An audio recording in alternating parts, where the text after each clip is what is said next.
और आज हम याद कर रहे हैं डॉक्टर मनमोहन सिंह को, जिनके निधन से शोक की लहर दौड़ गई। और आज तमाम लोग अलग अलग तरीकों से उन्हें याद करने की कोशिश कर रहे हैं। हमारे साथ कुछ खास मेहमान हैं जिनसे हम डॉक्टर मनमोहन सिंह के बारे में बात करते हैं। हमारे साथ राजनीतिक विश्लेषक डॉक्टर संजय कुमार हैं और साथ ही वरिष्ठ पत्रकार बिलाल सब्जवारी जुड़ गए हमारे साथ।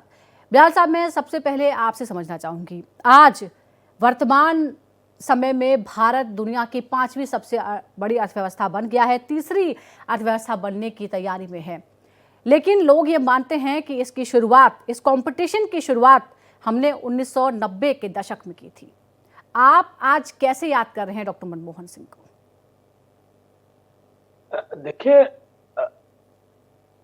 देखिए डॉक्टर मनमोहन सिंह जिस व्यक्तित्व के धनी थे वो किसी तारुफ का मोहताज नहीं।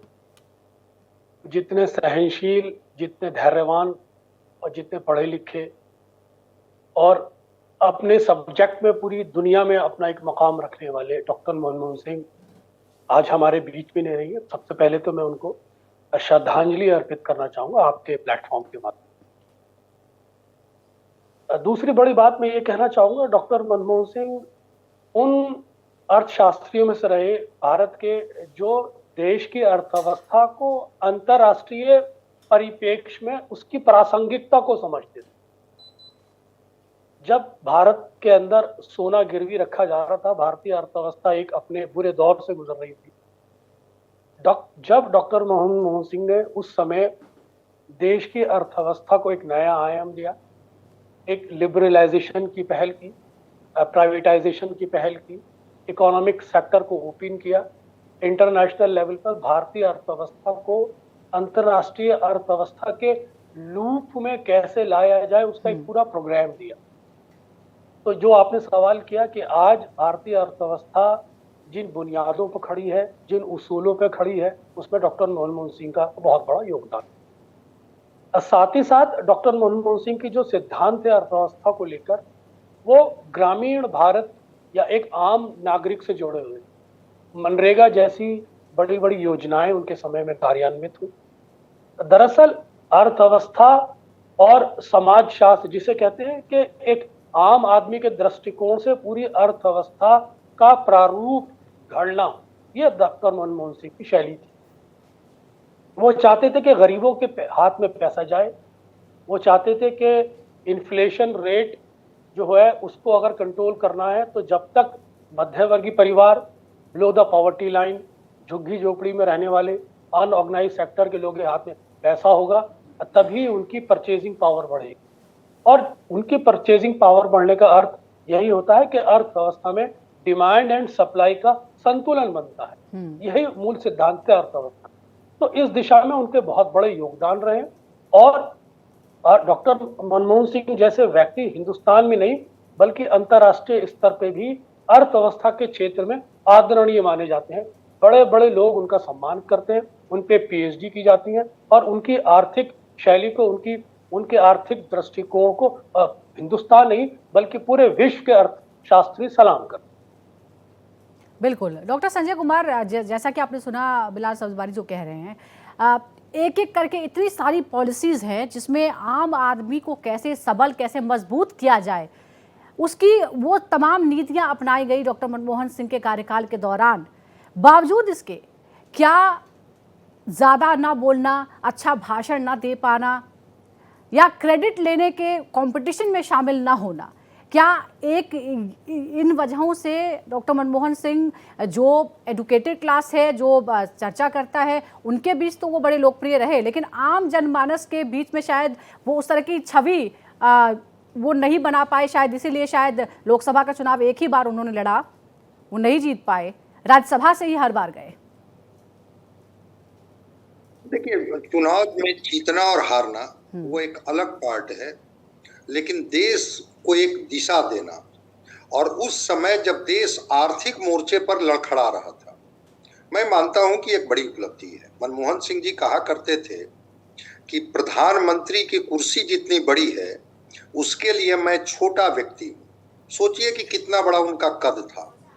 व्यक्ति जब कुर्सी पर बैठता है तो कहता है कि नहीं, मैं तो डिजर्व करता था, मैं इसके योग्य था, लेकिन वो कहा करते थे। और जिस समय वो देश आर्थिक झंझावातों से गुजर रहा था, उस समय उन्होंने कहा कि ये जीडीपी के ग्रोथ से कुछ नहीं भला होने वाला है। अगर लोगों के जीवन में कोई आमूलचूल परिवर्तन नहीं आता है तो मैं मानता हूं कि जीडीपी एक आंकड़ा हो सकता है किसी भी देश के लिए, लेकिन उससे लोगों की तस्वीर और तकदीर नहीं बदलेगी। मनमोहन सिंह उद्यमशीलता को लेकर के, नवाचार को लेकर के, उस ग्लोबलाइजेशन के फेज में जब ट्रेड को लेकर के बहुत सारे बैरियर थे, उस बैरियर को उन्होंने हटाया। जो फॉरेन इन्वेस्टमेंट की बात थी उसको उन्होंने आमंत्रित किया। उन्होंने कहा कि अगर वो टेक्नोलॉजी लेकर के आते हैं, अगर वो पूंजी लेकर के आते हैं और अगर हमारी जरूरतों को हमारे देश में पूरा करके और थोड़ा मुनाफा वो ले जाते हैं, मुझे कोई आपत्ति नहीं है। लेकिन जो हमारी मिलें, जो हमारी फैक्ट्रियां लड़खड़ा रही हैं, अगर उसको थोड़ा पूंजी का ऑक्सीजन मिल जाए, टेक्नोलॉजी की धार मिल जाए, तो फिर ये वही कंपनियां जो हैं वो बेहतर करके दिखाने लगेंगी। और हुआ भी वही।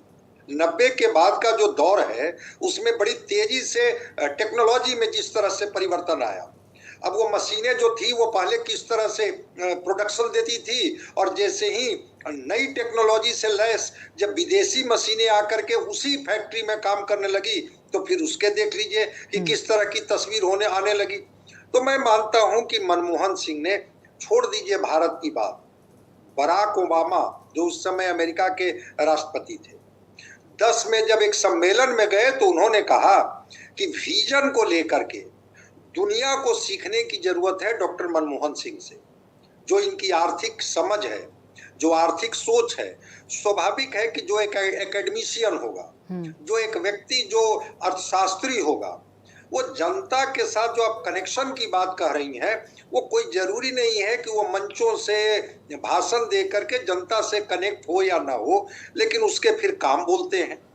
और मनमोहन सिंह जी को आज हम लोग इसीलिए नमन कर रहे हैं, इसीलिए याद कर रहे हैं कि उस दौर में जब पूरी दुनिया बदल रही थी। डॉक्टर संजय कुमार, हम आपके पास लौटेंगे। रणदीप सुरजेवाला क्या कह रहे हैं, सुनते हैं। Everybody knows that the modern day India, when the economy was opened and liberalization was introduced, the father of the modern economy of India is Dr. Manmohan Singh. Just a fact I want to tell the young. There was a time when our foreign reserves were 3 billion when Dr. Manmohan Singh took over. When he left charge, the foreign reserves were 300 billion. He ushered in economic reforms, but he ensured that those economic reforms did not lead to concentration of power in the hands of the few, but distributive justice and inclusivity are two things that Dr. Manmohan Singh stood for. He promoted business, but he also ensured that right to work, right to food, right to education, right to forest rights for forest dwellers, right to compensation for farmers, all these were also woven into the economic growth story of India. तो सुरजेवाला को आपने सुना और हम लगातार चर्चा भी कर रहे हैं। बिलाल सब्जबारी हमारे साथ हैं। बिलाल जी, आपने सुना एक एक करके जिस तरह से आम व्यक्ति को सबल करने के लिए योजनाएं चलाई गई, चाहे वो राइट टू एजुकेशन हो, राइट टू फूड हो, राइट टू इंफॉर्मेशन हो, ये तमाम जो नीतियां थी वो अपनाई गई। बावजूद इसके अगर मनमोहन सिंह को इतनी आलोचनाओं का सामना करना पड़ा कि उन्हें मजबूरन ये कहना पड़ा कि that history will be kinder to me then the present media, आप वरिष्ठ पत्रकार होने के नाते आज क्या कहेंगे उनके बारे में? क्या ये जो उनके मन में पीड़ा थी जिसको उन्होंने जाहिर किया था? देखिए, बहुत अच्छा सवाल किया है आपने, बहुत ही सुंदर सवाल किया। मुझे एक पत्रकार होने के नाते पूरे 10 साल UPA first and UPA 2 cover करने का मौका मिला। मैंने prime minister office PMO cover किया, मैंने पार्लियामेंट की था, मैंने डॉक्टर मनमोहन सिंह को बहुत करीब से देखा। उनकी सरलता, उनकी सहजता के हम हमेशा से फैन रहे और दीवाने रहे, और हम ही नहीं पूरा देश उनकी सहजता, सरलता का दीवाना। जहां तक आपका सवाल है, देखिए, जब जब देश के अंदर रिफॉर्म्स आते हैं, जब जब देश के अंदर परिवर्तन लाए जाते हैं, या जब जब देश को एक विजनरी प्रोस्पेक्ट से आकार दिया जाता है, उस परिस्थितियों में किसी व्यक्ति को समझना बहुत आसान नहीं होता, इसे ही जनरेशनल गैप कहते हैं। डॉक्टर मनमोहन सिंह जिस बौद्धिक शक्ति के हामी थे, जिस बौद्धिक शक्ति के वो परिचायक थे, वो अपने प्रोफेशन को बहुत अच्छी तरह समझते थे। आखिर मनमोहन सिंह को क्यों मीडिया से शिकायत थी? एक वरिष्ठ पत्रकार के तौर पर, जैसा आपने कहा कि एक लंबा अनुभव आपको भी है, आपने उनके कार्यकाल को कवर भी किया है। तो मैं ये, जैसे मैंने अभी थोड़ी देर पहले कहा था कि जहां तक शिकायत का सवाल है, देखिए मीडिया अपना एक स्वतंत्र कार्यशैली होती है और मीडिया से ये अपेक्षा भी नहीं करना चाहिए कि वो आपकी भूरी भूरी प्रशंसा। मीडिया लोगों को आईना दिखाता है, मीडिया सरकार की खामियों को लोगों तक पहुंचाता है। मीडिया जितना क्रिटिकल होता है उतना ही सरकारी लगाम में रहता है। मैं एक बार फिर कहना चाहूंगा कि डॉक्टर मनमोहन सिंह के साथ कोई मीडिया का व्यक्तिगत द्वंद्व नहीं था, जो परिस्थितियां थी उसी के तहत उन्होंने हमेशा अपनी बातों को रखा। लेकिन जहां तक उनकी शिकायत का सवाल है, ये व्यक्तिगत स्तर पर वो ज्यादा बेहतर समझते होंगे कि जो अपेक्षा वो रखा करते थे भारतीय मीडिया से, हो सकता है भारतीय मीडिया उनकी अपेक्षाओं पे खरा ना उतरा, लेकिन जहां तक डॉक्टर मनमोहन सिंह की कार्यशैली का, उनके व्यक्तित्व का सम्मान की बात है, मीडिया ने हमेशा उनके साथ जस्टिस किया है, हमेशा से उनको सराखों में बिठाया। ये मीडिया ही था जिसने 1, 2, 3 परमाणु कार्यक्रम जो लगभग टूट गया था, जो डॉक्टर मनमोहन सिंह की स्ट्रेटेजी और बाद में एक कदम पीछे हटने की रणनीति से बाद में आकार लिया, जिसके चलते सरकार बची। तब भी डॉक्टर मनमोहन सिंह की मीडिया ने बहुत बुरी बुरी प्रशंसा की थी और वो कार्यक्रम डॉक्टर मनमोहन सिंह के पूरे राजनीतिक जीवन में एक मील का पत्थर माना जाता है। ऐसे बहुत सारे चीजें हुई जहां सच्चर कमेटी का गठन भी उनके कार्यकाल में हुआ। वास्तव में जब आप सच्चर कमेटी की बात करते हैं तो ये एक ऐसा प्रोग्राम था जो देश के अल्पसंख्यकों की राजनीतिक, आर्थिक, शैक्षणिक व्यवस्था को सुधारने के लिए था। बाद में जो एक आत्मीय विवादित, उनके एक जुमले से विवादित भी बना, लेकिन जब उस तरह की चीजों को स्पष्ट रूप से मीडिया ने जनता के बीच में रखा, तब लोगों ने उसको सराहा भी। तो देखिए, मीडिया एक ऐसा संस्था है जो आम तौर पर लोगों की निशानी पे भी रहता है, लेकिन वास्तविकता यही है कि मीडिया अपना काम ईमानदारी से करता है। जी, डॉक्टर संजय कुमार, आप सुन रहे हैं बिलाल सब्जवारी को भी, जिस तरह की उपलब्धियों की हम बात कर रहे हैं। जब ये कहा जाता है कि मनमोहन सिंह बहुत ही नर्म प्रधानमंत्री थे या उन पर दूसरों का दबाव था, तो आप मुझे बताइए कि 1991 में जब इतना बड़ा फैसला लिया गया, ये भी कहा जाता है कि रिस्क पे था, उनका करियर भी रिस्क पे था, क्योंकि जो उस वक्त के प्रधानमंत्री थे नरसिम्हा राव, वो भी इतने क्रांतिकारी कदमों के लिए तैयार नहीं थे। या फिर उसके बाद 2008 में जिस तरह की स्थिति पैदा हुई न्यूक्लियर डील को लेकर, क्या कोई दबाव में रहने वाला व्यक्ति, क्या कोई नर्म व्यक्ति, दबाव में झुकने वाला व्यक्ति इतने बड़े फैसले ले सकता है? बिल्कुल नहीं ले सकता है। और मैंने तो कहा कि भारत छोड़ दीजिए, अभी मैंने बताया ना कि टोरंटो में G20 का शिखर सम्मेलन चल रहा था और बराक ओबामा, उन्होंने कहा कि जब डॉक्टर मनमोहन सिंह बोलते हैं तो पूरी दुनिया सुनती है, और खास करके आर्थिक मुद्दे पर जब ये बोलते हैं तो एक दिशा देने का काम करते हैं। अमेरिका जो विश्व की एक महाशक्ति है, उसके प्रेसिडेंट का ये कमेंट था, और उनके प्रेसिडेंट अगर इस तरह की बात बोल रहे थे तो समझ लीजिए कि इसके क्या मायने होंगे। रह गई बात जो आर्थिक उदारीकरण की बात आप कर रही हैं कि 1991 में जब उन्होंने लाइसेंस राज को खत्म किया, भारतीय बाजार खोले, बिल्कुल एक साहसिक फैसला था। ठीक कह रही हैं कि नरसिम्हा राव भी हिम्मत नहीं जुटा पा रहे थे, लेकिन इन्होंने इसकी परवाह नहीं की। जो व्यक्ति इस लेवल पर सोच सकता है कि हम जीडीपी के आंकड़ों से इतर लोगों के सामाजिक, लोगों के पारिवारिक और लोगों के व्यक्तिगत जीवन में कौन सा परिवर्तन आता है, हमारा अर्थशास्त्र क्या उस दिशा में काम कर रहा है या नहीं कर रहा है, सोच लीजिए कि वो आंकड़ों में उलझने वाले व्यक्ति नहीं थे। ठीक है, स्वभाव से बिल्कुल नर्म थे, विनम्र थे, लेकिन अंदर से उतने ही वो निर्णय लेने के लिए दृढ़ थे। और इस तरह का जो दृढ़ व्यक्तित्व होता है वो फिर इसकी परवाह नहीं करते हैं कि इसके परिणाम क्या होंगे। मैंने तो कहा कि रेंगता हुआ अर्थशास्त्र मिला था, जिसको इन्होंने उदारीकरण के दौर में जब इन्होंने ट्रेड खोला कि आइए आप मेरे यहाँ ट्रेड कर सकते हैं, लाइसेंसिंग प्रणाली समाप्त की और फॉरेन इन्वेस्टमेंट की बात की, FDI लेकर के जो ये आए, उसके बाद देखिए ना कैसे नई टेक्नोलॉजी का ये होता है, एक नहीं 6 सुधार। वो जो आप बता रही हैं जून 1991 में जो लाइसेंस राज खत्म करते हैं, 2005 में सूचना का हक इन्होंने दिया, बिल्कुल सूचना का हक लोगों को मिला। 2005 में ही मनरेगा लेकर के आए, 2009 में आधार और RTI लेकर के आए, 2006 में न्यूक्लियर डील जिसके तरफ आप इशारा की। कहीं भी जो भी इनके निर्णय थे वो सारे निर्णय इनके साहसिक निर्णय थे।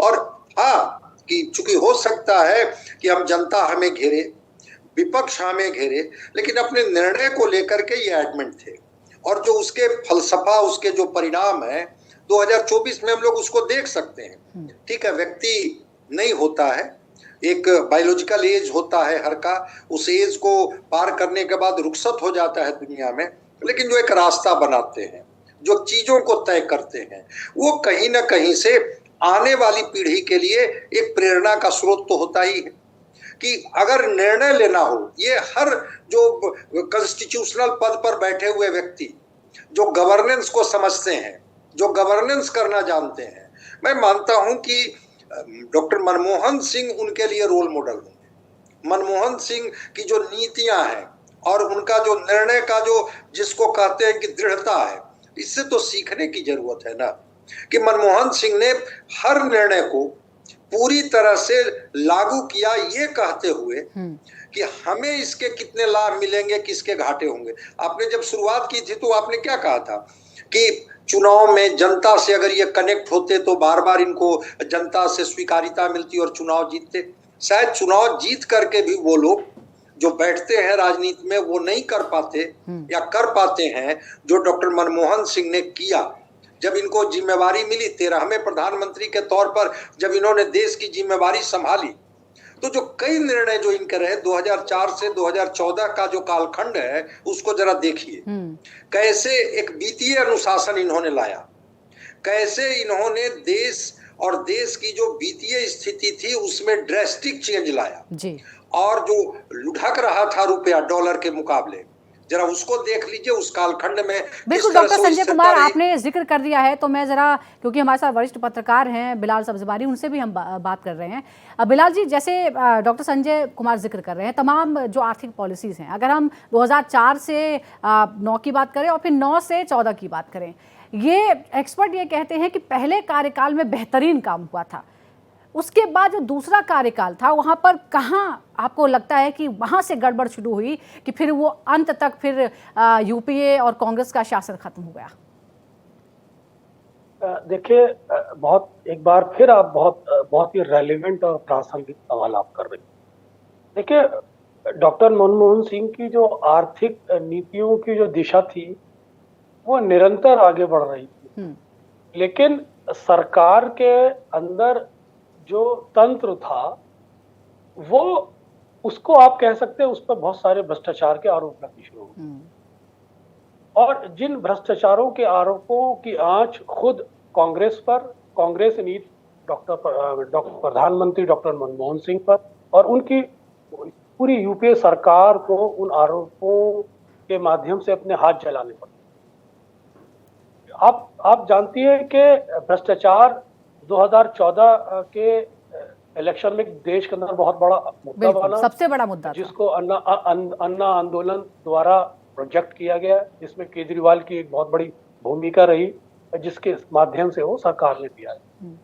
तो ऐसे बहुत सारी चीजें होती हैं, क्योंकि इसकी बुनियादी वजह मैं ये मानता हूँ कि डॉक्टर मनमोहन सिंह खुद व्यक्तिगत रूप से पॉलिटिशियन नहीं थे, वो एक सरल स्वभाव, एक बड़े जी, माफ कीजिएगा, आपको रोकना चाहूंगी। वरिष्ठ कांग्रेस नेता मनीष तिवारी क्या कह रहे हैं, सुनते हैं जरा।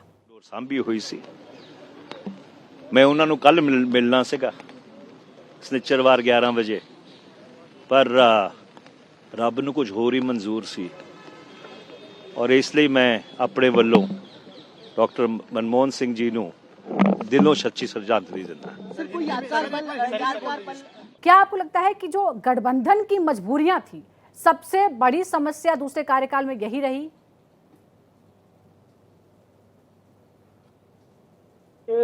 जो गठबंधन के साथी थे और खुद कुछ कांग्रेस के मिनिस्टर भी, वो भ्रष्टाचारों के आरोप में इस तरह से लिप्त हो गए थे कि उनका उस जाल से निकलना मुश्किल हो गया।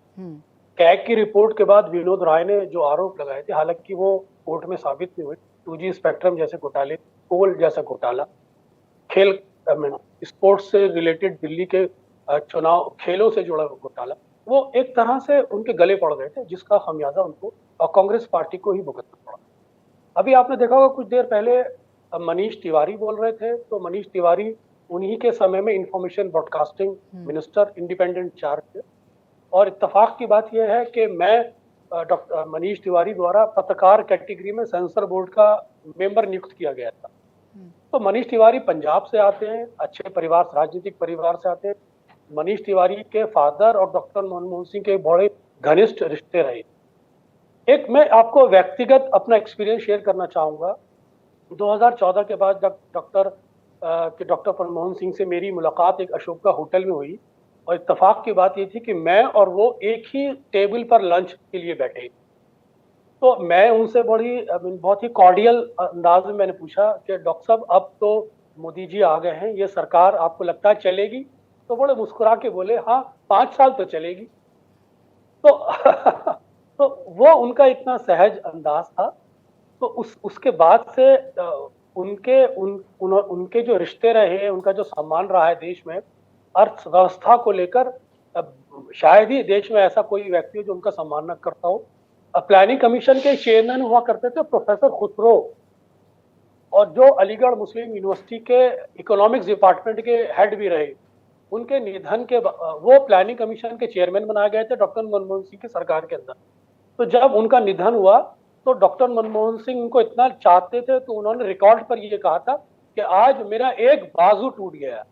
तो वो अर्थशास्त्री होने के नाते दूसरे अर्थशास्त्रियों को कैसे सम्मान दिया जाए, उनके ज्ञान का कैसे वेलकम किया जाए, उससे भी वो वाकिफ थे। और जिस सादगी के साथ उन्होंने अपना जीवन व्यतीत किया, वो हमारे सब लोगों के लिए एक प्रेरणा का स्रोत है। मारुति 800 एक कार रखा करते थे। एसपीजी ने जब BMW उनकी सुरक्षा के अंदर लगाई तो उसमें बैठते हुए वो झिझकते थे और वो कहते थे कि ये प्राइम मिनिस्टर की गाड़ी है, मेरी अपनी गाड़ी तो मारुति 800 ही है। जिसका जिक्र हो रहा है, डॉक्टर संजय कुमार भी हमारे साथ जुड़े हुए हैं। डॉक्टर संजय, मैं अभी इस वक्त हम जिस दौर में जी रहे हैं, तमाम जो पॉपुलिस्ट मेजर्स हैं वो लिए जाते हैं। रेवड़ियों की चर्चा गलियों से लेकर सुप्रीम कोर्ट तक में होती है। ऐसे में जिन उपलब्धियों की हम बात कर रहे हैं, जिसने आम आदमी को ताकत देने की काम की, उसे राइट दिया, अधिकार दिया, उसे कोई इस तरह का वित्त पोषण नहीं दिया, बल्कि उसको अधिकार दिया कि वो पढ़ भी सकता है, उसे काम का भी अधिकार है, उसे जानकारी का भी अधिकार है, यानी राइट टू इंफॉर्मेशन भी है। बिल्कुल। और इसकी सराहना केवल हिंदुस्तान में नहीं बल्कि वैश्विक संस्थाओं ने इसकी सराहना की। अगर मनरेगा और आधार की बात की जाएगी तो उन्होंने वैश्विक सराहना पाई इसकी वजह से। बिल्कुल, राइट टू एजुकेशन, भाई हिंदुस्तान में पैदा हुआ व्यक्ति, चाहे वो जिस परिस्थिति में, जिस वो क्लास में पैदा हुआ हो, लेकिन उसको पढ़ने का अधिकार तो है। इस हिंदुस्तान के हर व्यक्ति को जानकारी लेने का तो अधिकार है। तो ये अधिकार से वंचित था लोग। ठीक है, देखिए, सस्ती लोकप्रियता और कुछ वैसे, मैं भी एक घटना का जिक्र कर रहा हूं। जब वो एक किताब की लॉन्चिंग में जब डॉक्टर मनमोहन सिंह ने अपनी पीड़ा व्यक्त की थी कि मुझे एक्सीडेंटल प्रधानमंत्री कहा गया, उन्होंने कहा कि मैं तो एक्सीडेंटल वित्त मंत्री भी रहा हूं, लेकिन जो निर्णय इनके हैं उन निर्णयों को लेकर के शायद जो वर्तमान की पीढ़ी है, वर्तमान की सरकार है, उस सरकार, राज्य की सरकार हो या केंद्र की सरकार हो, सीख लेने की जरूरत है। कैसे कम बोल करके और एक्शन में चीजों को होता है ना कि कभी कभी एक्शन जो होते हैं वो वर्ड से ज्यादा मजबूत होते हैं, action louder than words. Manmohan Singh मैं मानता हूं कि इसके प्रतीक थे, कि निर्णय इनके बड़े कठोर होते थे, कड़े होते थे, सही होते थे, लेकिन उसको जिसको कहते हैं कि भंजाने की कोशिश, लोगों के बीच में उसकी पॉपुलैरिटी गेन करने की कोशिश, जिसके तरफ आप इशारा कर रहे हैं। क्या कहा जाता है आज कि जाइए और सरकार की उपलब्धियों को जनता को बताइए, अगर वो नहीं समझ पा रही है तो उनको समझाइए, और अगर उससे भी काम नहीं चल रहा है तो ये बताइए कि आपके हिस्से में और कौन कौन सी रेवड़ी आने वाली है। मनमोहन सिंह, चूंकि मैंने कहा ना कि एक एकेडमिक बैकग्राउंड से थे, तो उन्होंने चेंज की बात की, और चेंज इस तरह से किया, भाई जिस समय इनको सत्ता मिली थी, इस देश का 46 टन सोना तो विदेश में गिरवी था, उस समय इन्होंने कमान संभाली थी। जिस देश के सोने को भी रखना पड़े कर्ज लेने के लिए, अब इसके बाद क्या रह जाता है। लेकिन इन्होंने जो चेंज किए, जो निर्णय लिए, और फिर इनको जो लोगों से जो मिला कि नहीं क्या क्या कहा गया, लेकिन कभी ये रिएक्ट नहीं किए। होता है ना कि व्यक्ति रिएक्ट कर जाता है। डॉक्टर मनमोहन सिंह के ऊपर भी कई तरह की बातें कही गई, ये रिमोट कंट्रोल से संचालित होते हैं, एक्सीडेंटल प्राइम मिनिस्टर हैं, इस तरह की चीजें करते हैं, लेकिन इन्होंने कभी रिएक्ट नहीं किया। मैं मानता हूं कि सत्ता के शीर्ष पर बैठे हुए हर व्यक्ति को डॉक्टर मनमोहन लेकिन डॉक्टर सिंह की संजय, क्या आपको लगता है कि ये रिएक्ट ना करना ही लोगों ने समझ लिया कि ये मजबूरी है? क्योंकि नेता तो वही होता है जो जोर शोर से अपनी बात करता है, अच्छे अच्छे भाषण देता है। नहीं, ठीक है, वो मैं नहीं कह सकता हूं कि वो उसकी परिभाषा कुछ लोगों के लिए हो सकता है कि नेता का मतलब, नेता तो होता है जो लीड करता है। तो भाई कह तो रहे कि देश लड़खड़ा रही थी, उसको लीड किया इन्होंने। अगर नेता है हो तो वो लोगों की जो अधिकार हैं उस अधिकारों पर काम करे, उसको नेता कहेंगे कि आगे बढ़ करके उनको उनके अधिकारों की रक्षा की और उनको अधिकार दिलाई। आप ही तो गिनाई कि राइट टू इंफॉर्मेशन हो, राइट टू एजुकेशन हो, राइट टू वर्क हो। ये मनरेगा क्या था? बिल्कुल, ये राइट टू वर्क ही तो था कि नहीं, कम से कम 100 दिन का काम तो हम देंगे ही देंगे। तो अगर मैं मानता हूं कि कोई व्यक्ति काम से भी अगर लीड करता हो, जहां तक हमारी दृष्टि, हमारा विजन नहीं जाता है, मैं तो मानता हूं कि वो भी नेता है। वो मंच से भाषण देने वाले लोग भाषण करता अच्छा हो सकते हैं, स्पीकर अच्छे हो सकते हैं, नेता की परिभाषा में मैं उनको नहीं रखता हूं कि वो नेता हो गए। स्पीकर अच्छे हैं, कनेक्ट जनता से अच्छे करते हैं, वो एक पार्ट हो सकता है, लेकिन चीजों को एग्जीक्यूट करना, इम्प्लीमेंट करना और लोगों को अपॉर्चुनिटी प्रदान करना, मैं मानता हूं, या मेरी नजर में अगर आप पूछिएगा तो मेरी नजर में तो नेता वो है जो आगे बढ़ करके लोगों को अवसर प्रदान करता है, वो नेता है जी। यही चर्चा हो रही है कि क्रेडिट, मतलब ऐसे भी नेता हुए हैं हमारे देश में, डॉक्टर मनमोहन सिंह के बारे में भी ये कहा जाता है कि जो काम उन्होंने भी किए उसका क्रेडिट भी कोई और ले गया और वो इस बात को चुपचाप झेल गए।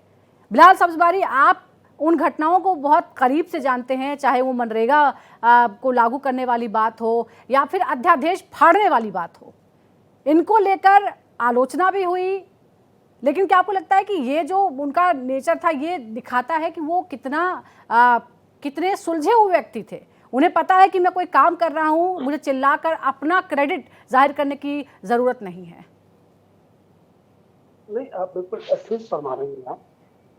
ये डॉक्टर मनमोहन सिंह की महानता ही थी, और जो बड़े लोग होते हैं वो आमतौर पर खामोशी होते हैं, उनके कार्य बोलते हैं। 24 अकबर रोड पर एक प्रेस कॉन्फ्रेंस हो रही थी, स्टेज पर मौजूद थे। उनसे एक सवाल किया गया कि आप पर यह आरोप है विपक्ष का कि आप मौन प्रधानमंत्री हो, आप खामोश रहते, आपकी सरकार में पॉलिसी पैरालिसिस है। तो उनका ये कहना था कि मैं जरूर खामोश हूं, लेकिन इतिहास गवाह है मेरा एक दिन काम बोलेगा। तो ये उनका ही जुमला था। लेकिन जैसे मैंने आपको बताया कि एक एकेडमिक बैकग्राउंड होने के नाते वो पॉलिटिशियन नहीं। 2024 तक आने तक भारत की राजनीति एक करवट ले चुकी थी, भारत की राजनीति एक दिशा बदल चुकी थी जी। भारत की राजनीति के अंदर जो नट बोल्ट थे, तो उसके जो प्रयोग थे, बिल्कुल, वो जो नया तौर स्वरूप तरीके हैं ले वो चुके बदल थे। चुके हैं, तौर तरीके बदल चुके हैं। इसीलिए आज हम चर्चा कर रहे हैं कि डॉक्टर मनमोहन सिंह अगर एक सम्मानित नेता थे, एक अर्थशास्त्री के रूप में उन्हें हमेशा सम्मान मिला, एक नेता के तौर पर उन्हें हमेशा सम्मान मिला, तो क्यों मिला, क्या उनकी उपलब्धियां हैं?